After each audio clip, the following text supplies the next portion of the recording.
Hindi ko mapapatawad si Mitena kung tuluyan niyang nawasak ang palasyong ito. Ngayon ang kailangan na lamang ng Lireo ay isang reyna. Upang mapatatag ulit ito, lalo na't wala na si Cassandra. Sa mga bagong sangre, mayroong karapat dapat maging reyna ng mga diwata. At yun ay si Terra.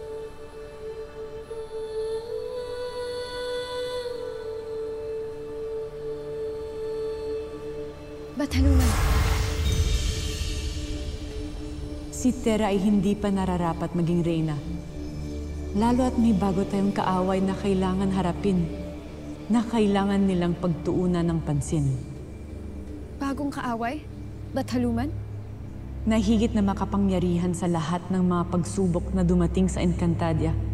Kaya inaatasan kita, Alena, upang muling magreyna dito sa Lireo. Bataluman!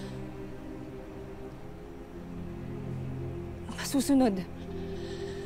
Bataluman, isa itong malaking tungkulin at pagpapala at buong puso ko itong tinatanggap. Avisala Eshma, Bataluman.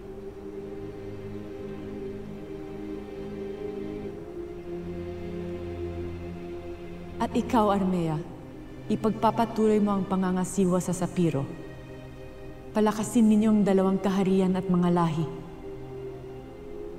Habang ginagawa naman ng mga bagong sangre ang kanilang bagong tungkulin. Masusunod. Bataluman.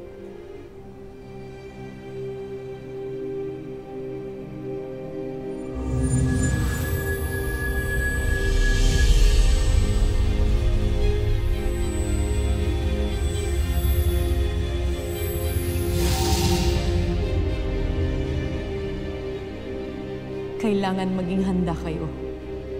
Lalo't hindi ko pabatid kung ano ang mga susunod na hakbang na masamang batala.